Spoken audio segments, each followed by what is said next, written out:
প্রায় সময়ই দেখি পরিবেশের বিতর্কটা যদি তবে এবং কিন্তুর মধ্যে হয়ে যায়। যেমন ধরেন, উন্নয়নও লাগবে, পরিবেশও লাগবে, কিন্তু উন্নয়নও লাগবে। যদি উন্নয়ন করতে পরিবেশের একটু ক্ষতি করতে হয় তাহলে সেটা গ্রহণযোগ্য। ওইদিকে লোডশেডিং হলে আবার আমরা কমপ্লেইন করব। আমরা নিজেরা জানি যে বাংলাদেশ সরকার নিজস্ব গ্যাসের মজুদ আমাদের প্রায় ফুরিয়ে আসছে এবং বিদ্যুৎ উৎপাদন করতে গেলে আমাদেরকে আমদানি নির্ভরই হতে হচ্ছে। কিন্তু যতক্ষণ পর্যন্ত আমরা রিনিউয়েবল, সোলার এগুলোতে মানে বেশ উল্লেখযোগ্য পরিমাণে যেতে না পারছি, তো ব্যক্তি জীবনে, সামাজিক জীবনে, রাষ্ট্রীয় জীবনে সব জায়গাতেই আমি মনে করি যে কনজামশন প্যাটার্নটা এবং পরিবেশের বিষয়টা ইফ বাট হাউএভার এগুলো থেকে মুক্ত করে এটাকে মেইন স্ট্রিমে আনাটা জরুরি।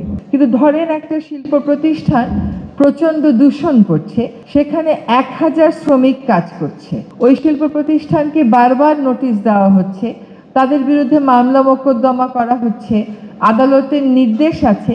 তাকে যখন আমরা বন্ধ করতে যাব পরিবেশ অধিদপ্তর, তখন কিন্তু একটা প্রচণ্ড বিতর্ক সামনে নিয়ে আসা হবে, সেটা গণমাধ্যমও কিন্তু আনবে, যে 1000 মানুষের কর্মসংস্থান হুমকির মুখে পড়ছে। আবারও আমি সেই বাট এবং ইফের মধ্যে গিয়ে পড়লাম।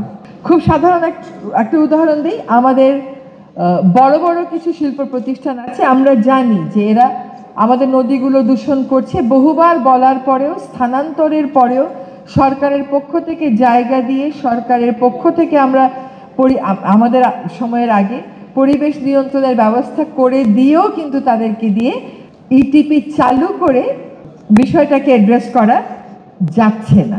এখন যদি আমরা বলি সেই নদীর, তারা এখানে ধরেন 20,000 লোকের কর্মসংস্থান হচ্ছে, তাহলে আমি একটু জানতে চাই যে বুড়িগঙ্গার উপর নির্ভরশীল জনগোষ্ঠীর সংখ্যা কত, আমাদের ধলেশ্বরীর উপর নির্ভরশীল জনগোষ্ঠীর সংখ্যা কত, বংশীর উপর নির্ভরশীল জনগোষ্ঠীর সংখ্যা কত।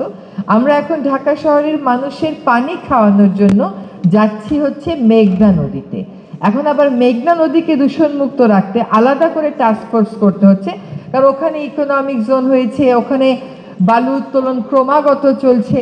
ফলে আমাদের ব্যক্তিগত জীবন থেকে রাষ্ট্রীয় পর্যায়ে সব জায়গাটাতেই পরিবেশটাকে আসলে মেইন স্ট্রিমে আনতে হবে এবং পরিবেশ অধিদপ্তরকে আর পরিবেশ মন্ত্রণালয়কে না বলার একটা অধিকার দিতে হবে যে এই উন্নয়নকে আমরা হ্যাঁ বলতে পারছি না, এই প্রকল্পকে আমরা হ্যাঁ বলতে পারছি না। এই না শুনবার মানসিকতাও কিন্তু আমাদের সকলের মধ্যে আসতে হবে।